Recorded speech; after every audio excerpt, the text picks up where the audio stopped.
अभी तो साल शुरू हुए 6 दिन हो गए ना, क्या पता कौन सा चैलेंज होगा।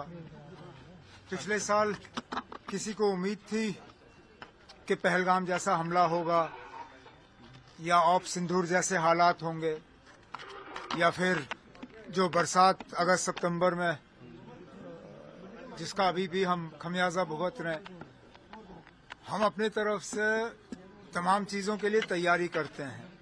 बाकी हालात क्या बनेंगे उनका ना आपको पता है ना मुझे, लेकिन हम अपने तरफ से तो जो हमारे मेन चैलेंजेस हैं आपने खुद जिक्र किया, जम्मू कश्मीर दोबारा रियासत बने वो हमारे लिए चैलेंज है। फरवरी 2 तारीख को बजट का सेशन शुरू होगा, बजट की तैयारी करनी है, बजट हाउस के सामने पेश करना है, बजट हाउस से मंजूर कराना है, वो एक चैलेंज है। मार्च अप्रैल से हमारा टूरिज्म सीजन शुरू होगा, उम्मीद करते हैं कि टूरिज्म सीजन हमारा अच्छा कामयाब रहे, वो चैलेंज है। चैलेंजेस रहते हैं। सब टेलीविजन्स हैं वो बहुत एक तरह से उम्मीद लगाए हुए हैं कि बजट सेशन भी अब होगा, उनके लिए कोई बड़ा तोहफा होगा। अब मैं अभी कुछ नहीं कह सकता हूँ बजट में क्या होगा क्या नहीं होगा, किन चीजों का जिक्र होगा किन का नहीं होगा, मैं अभी इसमें कुछ नहीं कह सकता हूँ। जाहिर सी बात है कि बजट तैयार होकर सबसे पहले तो हाउस के सामने पेश होगा। सर, एक बीजेपी के एक बड़े नेता हैं श्यामलाल शर्मा, वो कहते हैं कि जम्मू को अलग से स्टेट बनाइए। अब लद्दाख को अलग यूटी बना के लद्दाख का बेड़ा गर्क तो उन्होंने कर ही लिया। अब अगर जम्मू को अलग करके जम्मू का बेड़ा गर्क करना तो करें, लद्दाख उनसे संभला नहीं, जम्मू को क्यों बिगाड़ रहे हैं वो। कहीं ना कहीं तो उनकी सियासत फेल हो गई है कि अब उनको जम्मू का स्टेटहुड जो है याद आया। जब बना रहे थे यही लोग बना रहे थे ना, बीजेपी वाले जब बना रहे थे 2019 में, तो तब क्यों नहीं बनाया। लद्दाख इनसे संभला नहीं, अब जम्मू को ये अलग करना चाहते हैं। किस बुनियाद पे? मजहब के बुनियाद पे। अब बाकी चीजें आप करिए, जम्मू कश्मीर को तबाह क्यों कर रहे हैं वो? एक तरफ से तो वो कहते हैं ना आपके जम्मू कश्मीर को जो है हम लोग जो है लोगों का ख्याल नहीं रखते, लेकिन तबाही करने में ये लोग लगे हुए हैं। रिजर्वेशन इशू पे आपका अभी तक नहीं हुआ सर, रिजर्वेशन इशू पे तो आप मुझसे क्यों पूछ रहे हैं ना। आप यहाँ से 2 किलोमीटर दूर लोक भवन है, जाइए वहाँ पूछ लीजिए। हमने अपना काम कर लिया। कैबिनेट सब कमेटी ने अपनी रिपोर्ट बनाई, रिपोर्ट को कैबिनेट ने मंजूरी दी, कैबिनेट का फैसला जो है वो लोक भवन भेज दिया गया है। अब एलजी साहब तक है, वो उसको मंजूरी दे ना दें। एमबीबीएस सीट पे दोबारा से आज भी संघर्ष समिति वाले प्रोटेस्ट कर रहे हैं। किस बात पे प्रोटेस्ट? किस बात पे? उन बच्चों ने मेहनत करके सीट हासिल की, किसी का एहसान नहीं था उन पे, ना मेरा ना यूनिवर्सिटी का। उन्होंने इम्तिहान में जो है पास होके सीट हासिल की। अब अगर आप नहीं चाहते हो उनको वहां देना, उनको कहीं और एडजस्ट करिए, वो किसी के एहसान पे नहीं आए। और वैसे भी मुझे लगता है आज वो बच्चे वहां पढ़ना भी नहीं चाहेंगे। जो हालत की है, मुझे नहीं लगता, अगर मैं उन बच्चों का माँ बाप होता मैं भी डर डर के उनको वहां भेजता।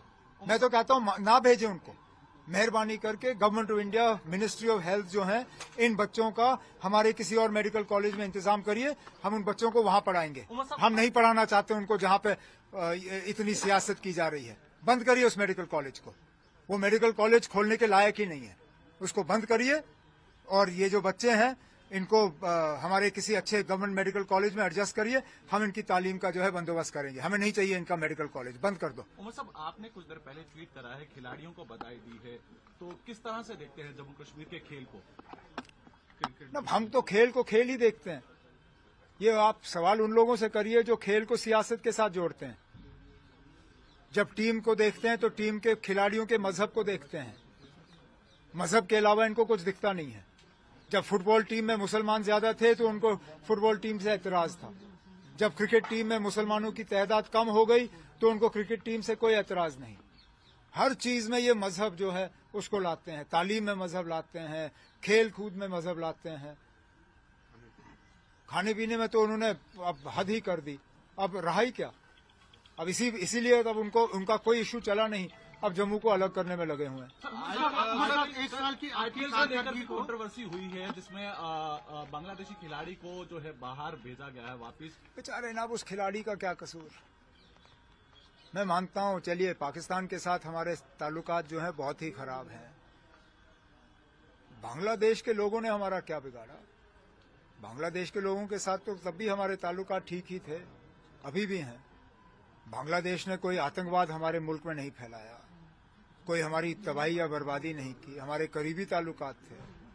अब उस एक खिलाड़ी को जो है उसको निकाल दिया, उससे वर्ल्ड कप पे असर पड़ रहा है। अब बांग्लादेश वाले कहते हैं वो हिंदुस्तान आके खेलेंगे ही नहीं, कहते हैं उनके मैच जो है कहीं और फिक्स किए जाएं, जो T20 वर्ल्ड कप होने जा रहा है। लेकिन हिंदू मारे जा रहे हैं, हिंदू मारे जा रहे हैं। तो इस खिलाड़ी का कसूर है। आप हुकूमत के साथ करिए ना, जो ट्रंप साहब ने वेनेजुएला में किया आप करिए बांग्लादेश में, अगर आपने करना है करिए। इस खिलाड़ी का क्या कसूर? ये तो खेलने के लिए तैयार था, उसकी टीम उसको निकालना नहीं चाहती थी। पढ़िए उनका स्टेटमेंट, उनको मजबूर किया गया था, उन्हें मजबूरन इस बेचारे को जो है वापस भेजना पड़ा। ना ये खिलाड़ी जाना चाहता था, ना इसको टीम वाले भेजना चाहते थे, ऊपर से दबाव आया और निकाल दिया इसको। किस लिए? और इसको निकालने से क्या बांग्लादेश के हालात ठीक होंगे? क्या हमारे रिश्ते उस मुल्क के साथ ठीक होंगे? नहीं होंगे, उल्टा और बिगड़ जाएंगे। तो फिर क्या बदला? Sir, Trump